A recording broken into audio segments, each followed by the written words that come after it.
নমস্কার বন্ধুরা, বেঙ্গল ফুড চ্যানেলে আপনাদের স্বাগত জানাই। তো চলুন দেখা যাক আজকে কি বানাই। তো এখানে 500 গ্রাম চিকেন নিয়ে নিয়েছি, তাতে দিয়ে দিয়েছি গোলমরিচের গুঁড়ো, নুন ও 100 গ্রাম মতো ফেটানো টক দই দিয়ে ভালো করে ম্যাগনেট করে ঢেকে রেখে দিলাম। এবার একটি পাত্রে তেল গরম করতে দিয়ে দিলাম। তেলটা গরম হয়ে গেল, দিয়ে দিলাম গরম মশলা, তেজপাতা ফোড়ন। এবার কিছু কুচনো পেঁয়াজ দিয়ে তাকে নেড়ে ছেড়ে একটু ভেজে নেবো লাল লাল করে। এবার ভাজা হয়ে গেছে, তার মধ্যে দিয়ে দেবো আদা রসুন বাটা ও কাঁচা লঙ্কা বাটা দিয়ে ভালো করে নেড়ে চেড়ে নিয়ে নেব। লাল লাল করে প্রায় ভাজাই হয়ে গেছে।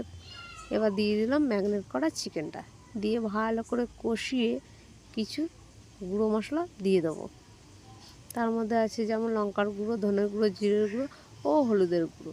ভালো করে নেড়ে চেড়ে কষিয়ে এখানে আমি কিছু আলুর টুকরো দিয়ে দেবো। আলুগুলো আমি ভাজিনি, আপনারা ভেজেও নিয়ে নিতে পারেন।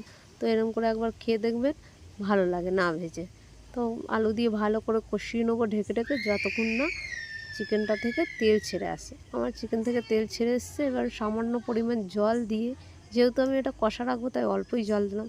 এবার নুন দিয়ে ঢেকে ভালো করে ফুটিয়ে আজকে চিকেন কষা রেডি। নামানোর আগে সামান্য একটু গরম মশলা দিয়ে নামিয়ে নিয়েছি। ভালো লাগলে অবশ্যই একটা লাইক করুন।